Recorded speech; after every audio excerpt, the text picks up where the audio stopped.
Okay, this is the HODPOD 515 and the HODPOD test bench. The HODPOD test bench has been redesigned.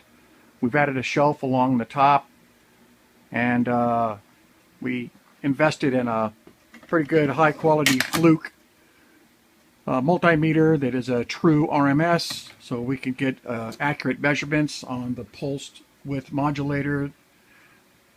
The laptop, which will be running the new oscilloscope, well, we can get the exact frequency and help tune resonance.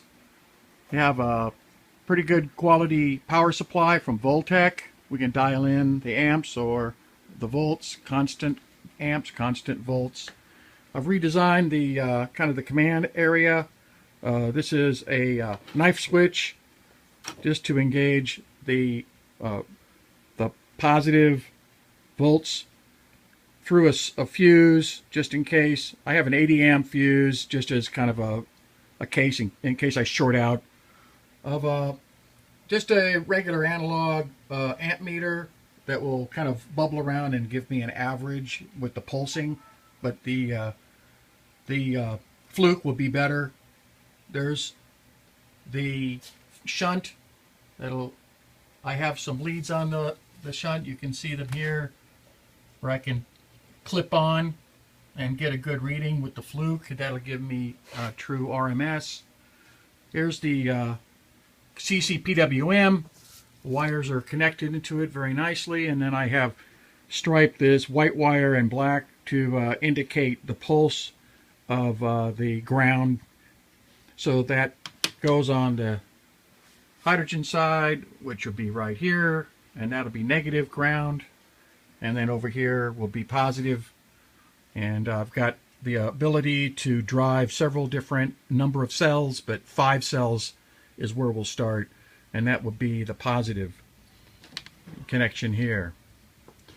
And also we'll be installing these small little clip leads here that makes it easy to attach the Fluke probes to get a good solid reading. Got a webcam that I'm working on that will help be able to broadcast the status so that my teammates can be involved in the work. Okay, so that's it. That's our 515 HODPOD set up on the HODPOD workbench. And those are all the valves for the hydrogen or the HHO out, and the various measuring devices. I've got a pop-up bottle. I also use a scale. I can weigh the water that comes out in grams, which equates to milliliters. Or I have a pop-up tube, which is not very accurate, but it's consistent because it has to adjust for the pressure it needs to push that tube up. All right, I think that's it. That's what I've got so far.